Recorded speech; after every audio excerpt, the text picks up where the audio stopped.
Montana. December 1984. The cold came early that year, heavy and unrelenting. The mountains stood like monuments of ice, their white peaks slicing into a sky the color of pewter. Down in the valley, the town of Red Meadow slept beneath layers of snow so deep that sound itself seemed muffled. Footsteps, voices, even the church bell. Everything was softened by winter's hush. Red Meadow wasn't much of a town.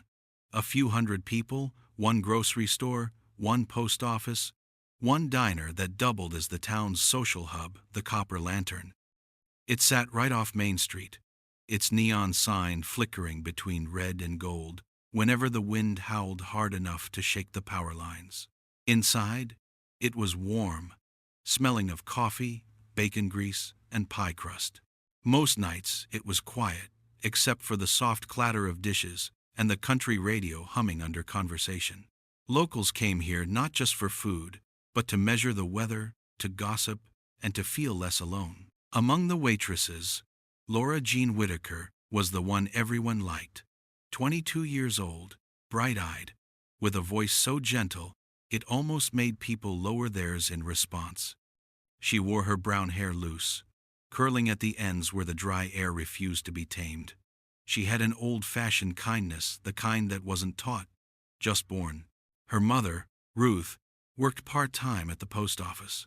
Her father, Henry, had died when Laura was 16, leaving behind a rusted pickup and a small cabin tucked in the pines near the edge of town. She lived there alone, half a mile from the last streetlight, close enough to hear coyotes at night. People told her she should move closer to town, but she'd smile and say, "It's quiet there. The world leaves me be." December 9th, 1984. The snow had been falling since morning, slow at first, then thicker, until the world outside the diner windows looked like a blank page. Inside, the regulars huddled by the counter with steaming cups of coffee. Laura moved between the tables, her red scarf tucked neatly under her apron. She'd been wearing that scarf every winter since her mother knit it 5 years ago. "So you don't get lost in the snow," Ruth had said. Around 8:45 p.m., the last few customers began paying their checks. One of them, Deputy Earl Danner, a tall man in his early 30s, had been sitting at the end of the counter, nursing a piece of cherry pie. He was new to town then, having joined the sheriff's office only that spring. He was polite, quiet, with a way of smiling that never reached his eyes. When Laura hung up her apron, Danner stood. "You walking home in this?" he asked, glancing toward the window, where snow pressed against the glass. "It's just a mile," she said, pulling on her coat. "I'll be fine. I can give you a ride." She laughed softly. "You've got patrol tonight. I'll make sure you get home safe first." "Thanks," she said. "But really, it's just snow."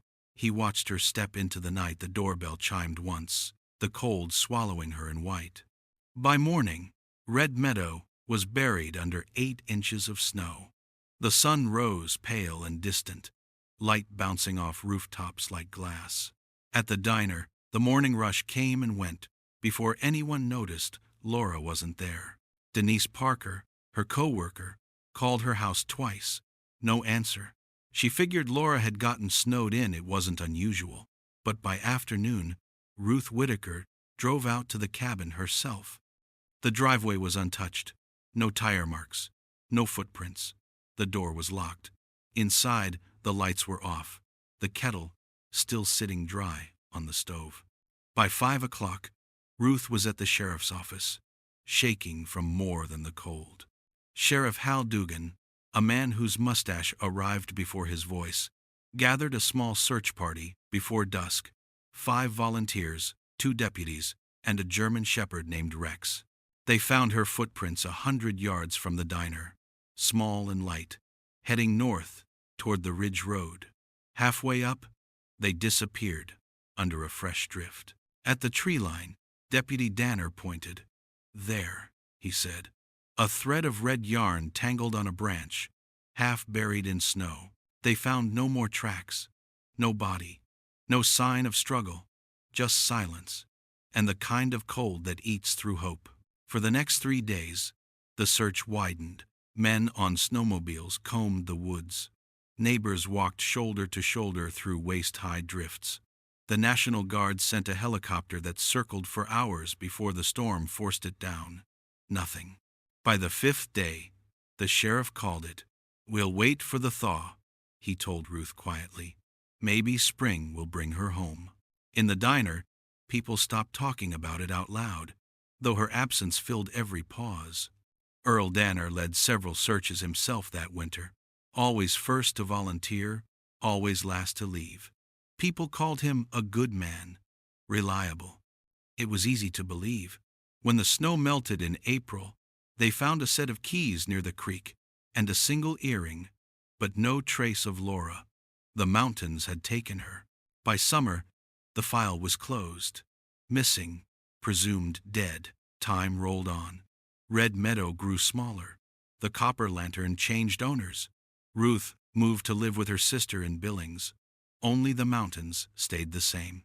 People forgot or tried to. But mountains, like secrets, don't forget, they just wait. 40 years later, 2024, the Montana Cold Case Division was housed in an old government building in Helena. Concrete walls, buzzing lights, the hum of computers. It smelled faintly of coffee and old paper.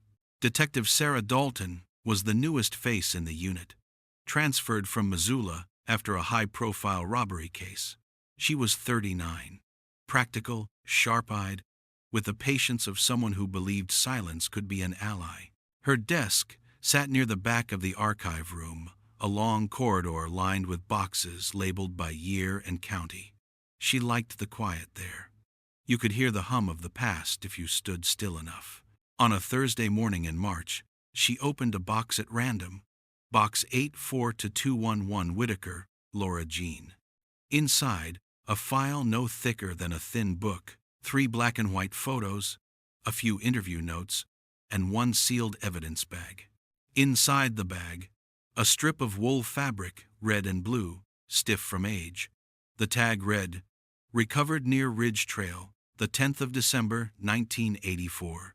Sarah held it up to the light. Even after 40 years, the fibers still held color. The scarf had been frozen in snow almost immediately, preserved by the cold like an artifact trapped in glass. There was also a Polaroid in the file, the fabric lying against packed snow, a boot print beside it. The image was faintly yellowed, but the red still glowed. She flipped through the notes, Danner's report among them. He'd been part of every search, every debriefing. No evidence of foul play, it read. Presumed exposure.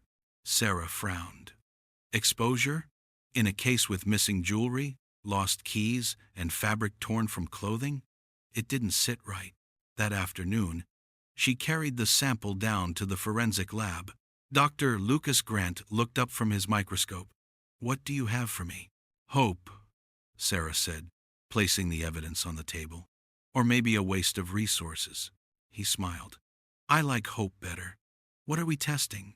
Touch DNA, environmental trace, whatever you can pull off this fabric." He studied the bag. "After 40 years, odds aren't good." "Do it anyway," she said. "Cold's a better archivist than any of us." Weeks passed. Outside, Helena thawed. The streets filled with meltwater, the mountains dripping silver into the valleys. Sarah worked other cases, but every morning her eyes drifted to the evidence locker, where the Whitaker file waited. Then, one gray afternoon, Grant appeared at her door. He looked tired, but satisfied. "You're not going to believe this," he said. "Try me. We got a profile. Male, partial, but strong enough for comparison." Sarah's pulse quickened. "Run it through CODIS." "I already did." He hesitated. "You might want to sit down." She didn't. He handed her the report. The match came back to Earl Raymond Danner, retired sheriff's deputy, formerly of Red Meadow. Sarah stared at the name until it blurred. "Danner," she whispered. "He led the search." "Yeah," Grant said. Guess he knew exactly where not to look. The drive from Helena to Bozeman took 4 hours. The sky hung low, pressing against the horizon, and the highway stretched endless between frozen fields. When Sarah reached Danner's farmhouse, the light was already fading. Smoke curled from the chimney. He answered the door himself, wearing a plaid shirt and slippers. His face was weathered, lines carved deep like dry riverbeds. "Detective," he said, calm as if she were expected. "I'm here about Laura Whitaker," she said. He nodded slowly. "That name still follows me around, huh?" "Not for much longer, if we can help it." He stepped aside. "Come in. It's cold." The house was warm, the air thick with the scent of wood smoke and dust. On the mantel sat old photos, his wife, children, a much younger him in uniform. Sarah laid a photo on the table, Laura, smiling in her red scarf. "She went missing after her shift," Sarah said. "You were the last to see her alive." He didn't deny it. "I offered her a ride. She said no. She started walking. I followed to make sure she got home. The road was bad. And then she fell. The snow was thick, the road icy. I went to help, but when I reached her," his voice faltered, "she wasn't breathing." Sarah watched him closely. "You didn't report it." I panicked. "I just started with the department. If they thought—" He stopped. The words ran out. "I carried her off the road. Thought I'd come back when the weather cleared. By then, I couldn't find the spot again. I told myself she was gone, that maybe the river took her, but she never left me. Not really." He leaned back, eyes distant. "You ever make a mistake so big it rewrites who you are?" She didn't answer. "Where?" she asked softly. He hesitated. Then, "Pine Hollow, South Ridge. There's an old logging trail. Look near the fallen pine." 2 days later, search teams arrived at the site. The snow had begun to melt, leaving patches of dark earth exposed. The wind smelled of pine and thawing soil. They found her within an hour, or what remained of her. Under the roots of a tree, half preserved by ice, lay fragments of clothing and bone. Her pendant, a small silver bird, was still intact. Even her hair had survived, a tangle of faded gold, frozen into the soil like a memory that refused to fade. The snow, it turned out, had been her guardian. When they carried the remains down the ridge, Sarah walked behind, her breath misting in the cold air.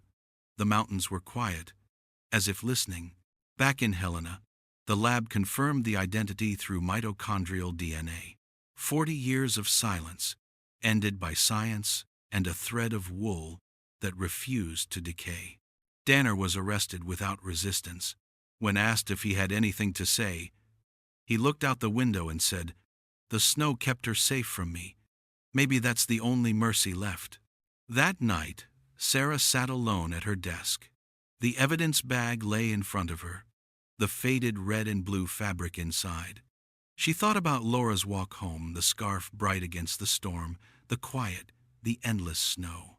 She opened her notebook and wrote, "Case reopened, March 2024.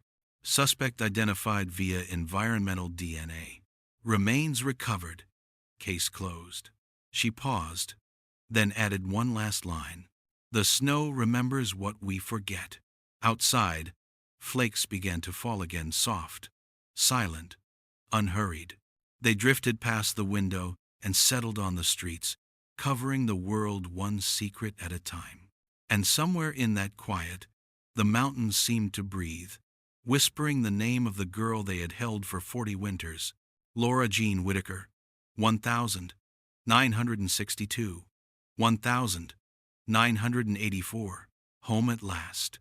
Morning came to Red Meadow the way it always did in late winter, slowly, as if the light had to negotiate its way past the mountains. The sky was a faded blue handkerchief, the air so clear you felt you could hear the snow itself settle. On the 2-lane road that led into town, a small procession moved without ceremony. A county van, a sheriff's SUV, and behind them, Detective Sarah Dalton in her state-issued sedan. In the van, inside a clean, white container, lay what the mountain had finally returned. People in Red Meadow said they didn't gawk, but they did look. A man paused with a gas nozzle in his hand.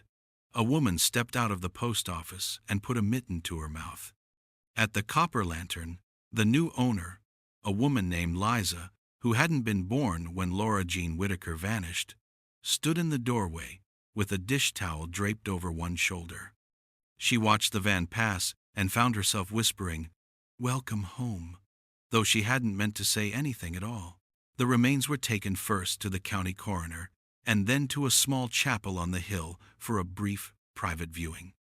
There was no body to bury in the old way, only what the cold had preserved fragments of bone, fabric, and a silver bird pendant dulled by years in the soil. Sarah didn't attend the viewing.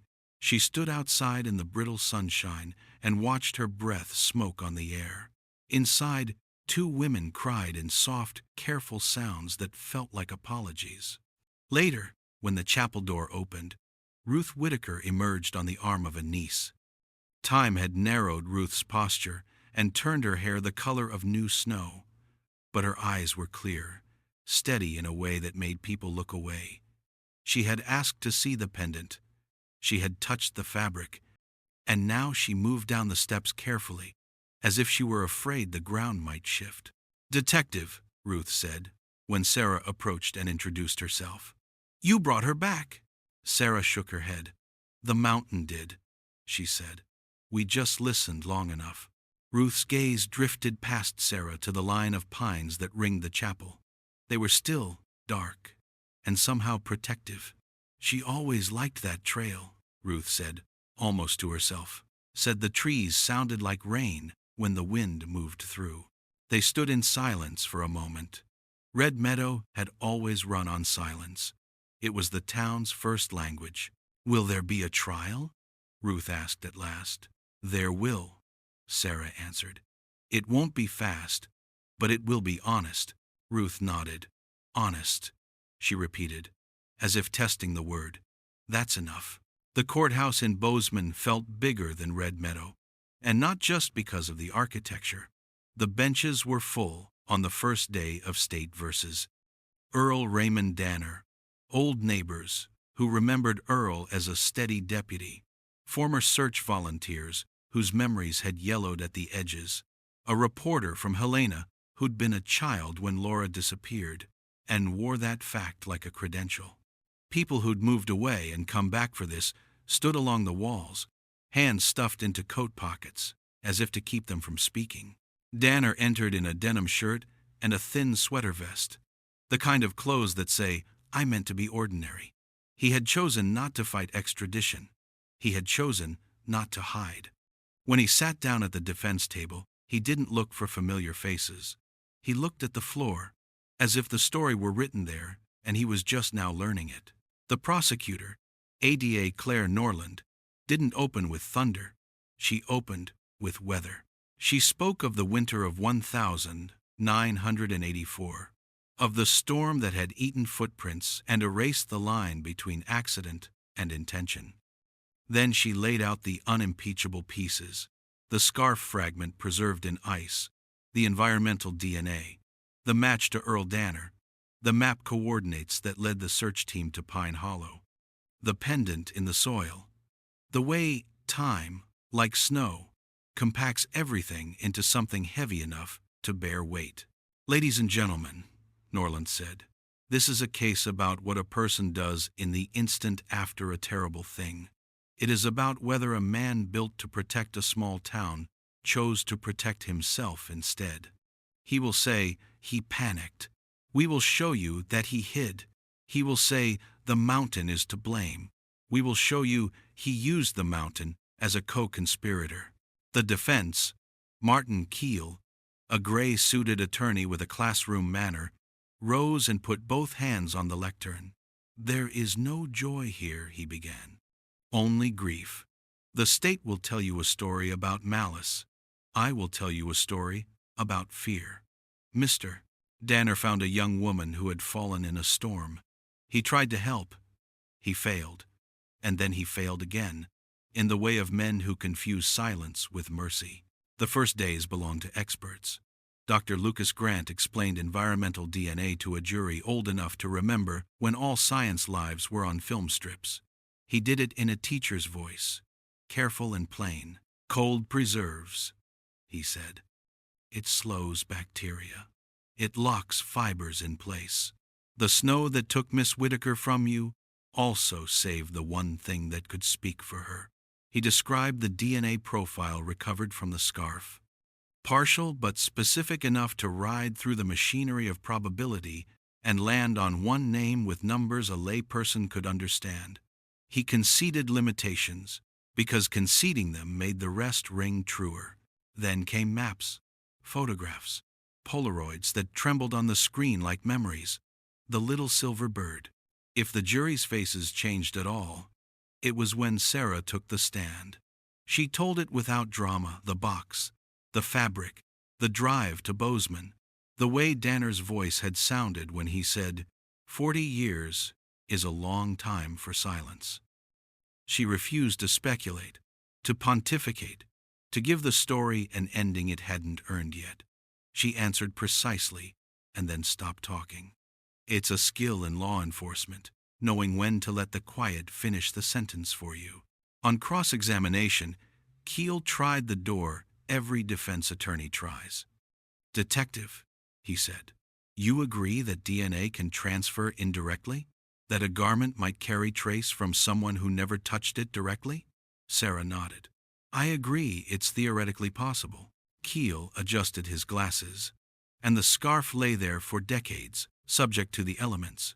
Isn't it possible, detective, that what you found was contamination? Possible in the way that anything is possible, Sarah said, but not likely in the way that anything is true. A few jurors smiled at that, not because it was witty, but because it felt like a sentence that had waited a very long time to be said aloud. On the fourth day, Ruth Whitaker testified by video from a clinic in Billings. Travel was hard on her lungs. The nurse adjusted the camera twice, as if clarity could be wrung from pixels. Ruth sat straight, the light behind her soft as winter. She did not talk about vengeance. She spoke about December nights, about a red scarf drying over a wooden chair, about checking the window for snow not because of weather but because of what it took. She said something that made the courtroom hold its breath. I don't want to hate him. Hate is just another form of waiting. Keel did not cross-examine. When it was his turn, Earl Danner surprised his attorney by insisting on testifying. He walked to the stand in the same careful way he had used to climb porch steps for decades, and when he took the oath, his voice wavered on truth and steadied on nothing but the truth, as if the latter promise were overdue. He didn't look at Ruth's video screen. He looked at Sarah, then down at his hands. I followed her, he said, beginning not with denial but with the middle. I told myself it was for her safety. That's what we do in small towns. We follow one another home to make sure there's still a home at the end of the road. The road was bad. The wind pushed the snow like a sideways river. She was 100 feet ahead, maybe less. Then she wasn't. I found her in the ditch, her face turned, snow already gathering in her hair. His next sentence unspooled slowly, as if the tape had been wound too tight for 40 years. I checked for a pulse. I didn't feel one. Maybe I checked wrong. I don't know. I should have known. I should have called it in. I should have put my jacket over her and stood in the road until the lights came. But I was new. I was proud. I was scared. Pride and fear make a man the same kind of coward. He described carrying Laura into the trees. He described telling himself words like temporary and tomorrow and soon. He described failing to mark the spot in a storm that ate trail signs. And then he said a thing that made someone in the gallery make a sound, like choking. I went home and I slept. Not well, not right, but I slept. Norland let the silence sit for 3 full seconds. Mr. Danner, she said, did you intend to harm Miss Whitaker? No, he said, but intention is a poor excuse to the dead. Did you hide the truth for 40 years? Yes. Do you believe the mountain forgave you? He looked at the ceiling, at the cheap tiles that never met at the corners. No, he said. The mountain has better things to do. When he stepped down, he glanced once at Ruth's screen. She didn't nod. She didn't frown. She looked at him the way people look at a closed door, not with anger, but with a kind of tiredness. Closing arguments came and went, like the promised storm that skirted the valley and refused to rain. The jury retired with sandwiches in paper bags and a stack of instructions printed in a font impossible not to obey.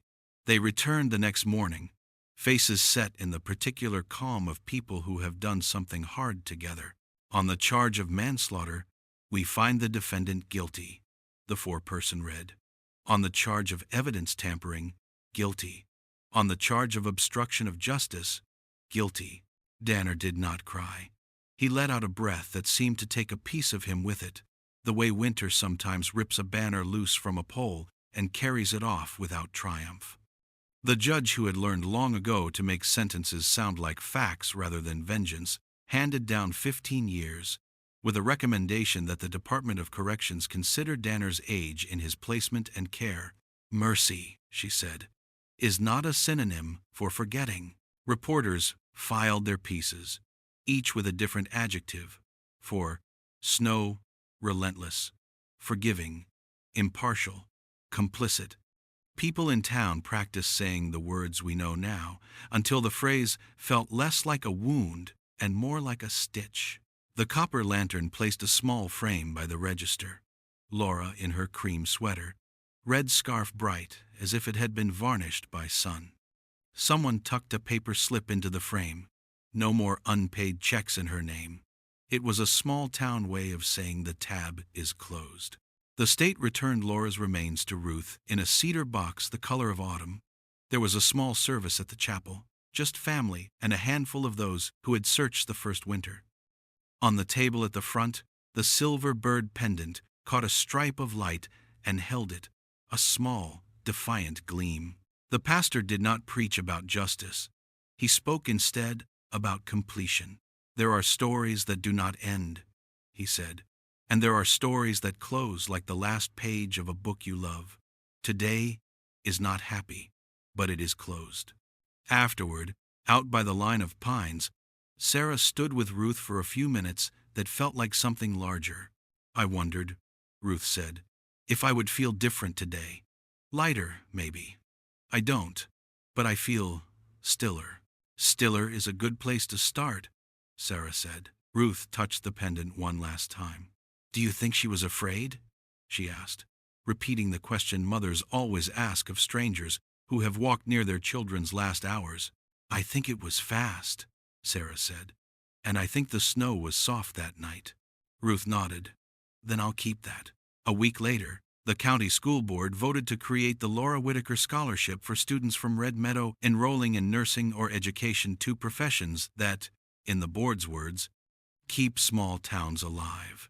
The first year's fundraising came mostly in 10s and 20s. Some cash in envelopes with no names. Someone sent a check signed simply, "A Searcher." The note said, "For the miles we did not walk right." When the snow finally loosened its grip and spring began testing the ground, Sarah drove back out to Pine Hollow. She didn't tell anyone she was going. Some places require a single witness. She parked at the turnout and followed the old logging road on foot. The world around her, full of noises winter had gagged. Water under ice, birds bargaining, wind moving through branches like a hand searching for a light switch in the dark. At the fallen pine, the soil was dark and new, the kind of earth that looks like it remembers everything. She knelt and set a length of red wool in the needles, not the original scarf, which now lay with Ruth's keepsakes, but a simple, hand-knit strip someone at the precinct had made without saying why.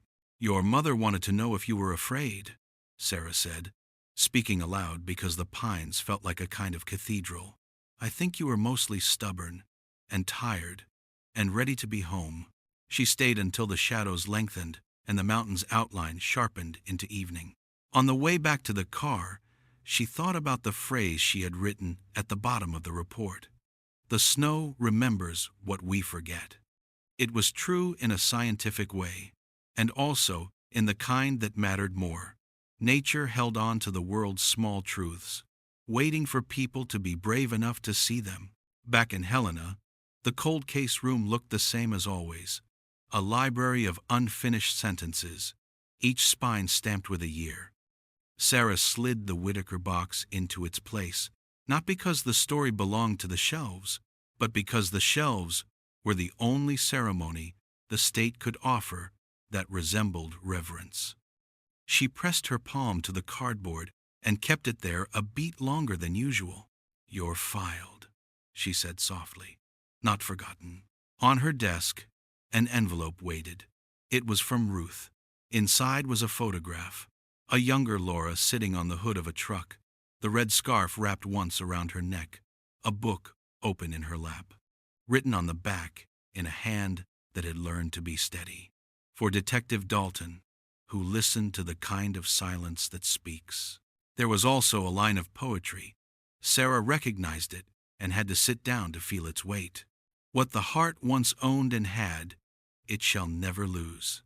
She placed the photo in the top drawer, not because she needed to look at it often, but because she liked the idea that it would live near to where she kept pens and paper clips and other small, useful things. The months moved. Danner wrote a letter from prison, a single page, as tidy as an incident report. He did not ask for anything. He did not offer an excuse. He wrote only this: "I thought silence was mercy." It was vanity. "Tell the town I know the difference now." The warden forwarded the letter to the county, which forwarded it to the sheriff, who folded it into the case file with the same care a person uses to fold a flag.